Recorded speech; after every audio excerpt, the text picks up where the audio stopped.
Welcome to the SpeakEasy English podcast, your daily dose of natural conversations. Hello, English learners. Welcome back to English Pod. My name is Marco. And I'm Erica.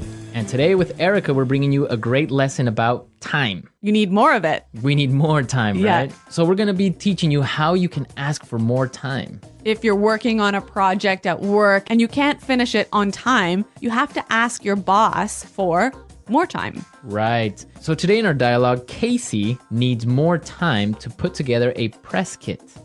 What's a press kit? Good question. A press kit is something the marketing department will put together. Basically pictures, logos, information about the company. So when a newspaper or a magazine wants to write an article about them, so they have something already prepared that they could give the newspaper or magazine. Okay. So let's listen to our dialogue for the first time. And as always, it's going to be at a normal speed, so it might be a little bit difficult to understand. We'll come back in 1 minute and tell you about some of the key language.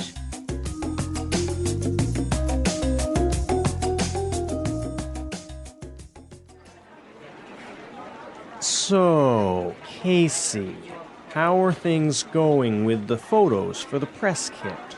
Yeah, I've been meaning to talk to you about that. I might need to ask for an extension on that deadline. You've had over a month to get this finalized. Why are things delayed? Well, the thing is, we ran into a lot of problems. I'm not looking for excuses here. I just want to get this finished on time. I know, and I apologize for the delay, but some things were just beyond my control. I had trouble booking the photographer, and then Michael was sick for 3 weeks, so I couldn't include him in the photos. And the design team lost all the files, so I had to redo the pictures. I'm not going to put this off any longer, Casey. I want those photos ASAP. All right, so Casey is in trouble, I think. Yeah, I think her boss is pretty upset. Yeah. Well, let's take a look at some of the language that we saw in this dialogue in Language Takeaway. Language takeaway. First word today is deadline. Deadline. Deadline. Deadline. So, Erica, what's a deadline? It is the last possible date to do something. So, for example, when we were in school, our teacher would send us homework and say it was for Friday. So the deadline was Friday. Right? Or when you're at work, you have projects that you have to finish by a certain date. That's your deadline. Exactly. Okay, let's look at our next word. Extension. Extension. Extension. Extension. So extension and deadline go together, right? Exactly. If you can't reach your deadline or you can't make your deadline, you must ask for an extension. An extension. So you ask for more time. Yeah, an extension is moving the deadline in the future. All right, interesting. Let's look at our next word. Ran into. Ran into. Ran into. Ran into some problems. So we ran into some problems in this dialogue. Let's listen to some more examples of run into so we can understand the meaning. Example 1. We ran into a storm on our way home. Example 2. If you're not careful now, you're going to run into a lot of problems later. Example 3. I ran into some trouble with my computer. Okay, good example. So it's clear now, right? Right. If you run into problems, you meet some problems. Right. Many students say it in that way. I met some problems. Yeah, but that's wrong. Right. So you would say I ran into some problems. Right. I met some problems is wrong. Okay, don't say met some problems. I ran into some problems. I ran into. Okay. And our last word for language takeaway, delayed. Delayed. Delayed. Delayed. So when something is delayed, it's Late. late. And the opposite is On time. yeah. So your flight was delayed. Or your flight was on time. The project was delayed. Or your project was on time. Clear. All right. So now let's go back to the dialogue. Let's listen to it again. And this time it will be a little bit slower so you can understand some of these phrases we just talked about.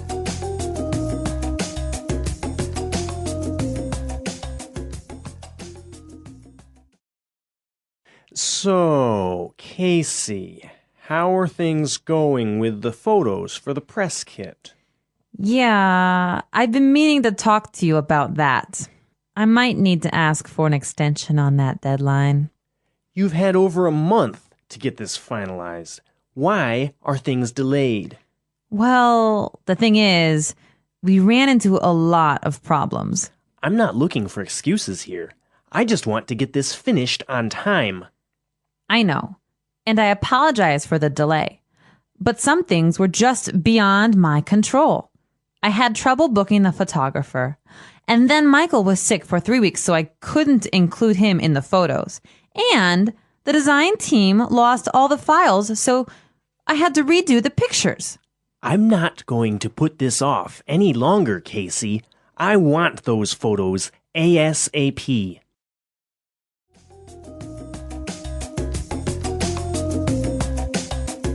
Okay, so there were some really useful phrases that we saw in this dialogue. Yeah, some wonderful phrases that you can use when you want to ask for more time. Okay, so let's look at these phrases in Fluency Builder. Fluency Builder. All right, what's our first phrase? I've been meaning to talk to you. I've been meaning to. I've been meaning to. Okay, we have some really great examples of how you can combine I've been meaning to with different verbs. Yep, let's listen. Example 1. I'm sorry I haven't called you yet. I've been meaning to, but I've been busy. Example 2. I've been meaning to tell you, but John quit yesterday. Example 3. I've been meaning to see that film for a while. I've been meaning to go to that restaurant, but I haven't had time. So you've been wanting to for a long time. Right. I've been thinking about it. I've Yeah. been planning to do it. But you just haven't done it. I haven't done it. Maybe Yeah. because I haven't had time or money. Mm-hmm. Okay. Good phrase. Our next phrase is beyond my control. Beyond my control. It's beyond my control. So it means that I can't control it. You can't do anything about it. Can't do anything about it. The weather is beyond my control. Right. Or relate with this project because Jane was sick for 1 month. It was beyond my control. Okay. It wasn't your fault. No. Okay. And our last phrase for Fluency Builder, put this off. Put this off. Put this off. Put this off. So let's listen to some more examples of put this off before we explain the meaning. Example 1.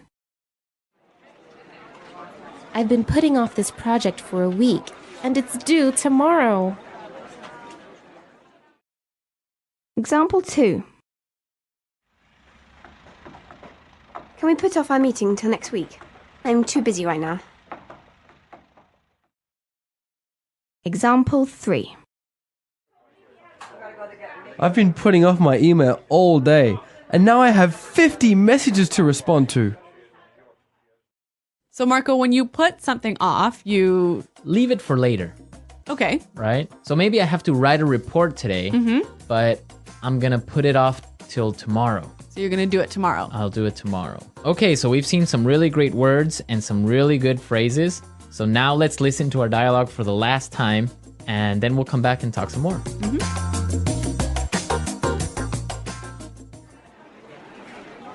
So, Casey, how are things going with the photos for the press kit? Yeah, I've been meaning to talk to you about that. I might need to ask for an extension on that deadline. You've had over a month to get this finalized. Why are things delayed? Well, the thing is, we ran into a lot of problems. I'm not looking for excuses here. I just want to get this finished on time. I know, and I apologize for the delay. But some things were just beyond my control. I had trouble booking the photographer, and then Michael was sick for 3 weeks, so I couldn't include him in the photos. And the design team lost all the files, so I had to redo the pictures. I'm not going to put this off any longer, Casey. I want those photos ASAP.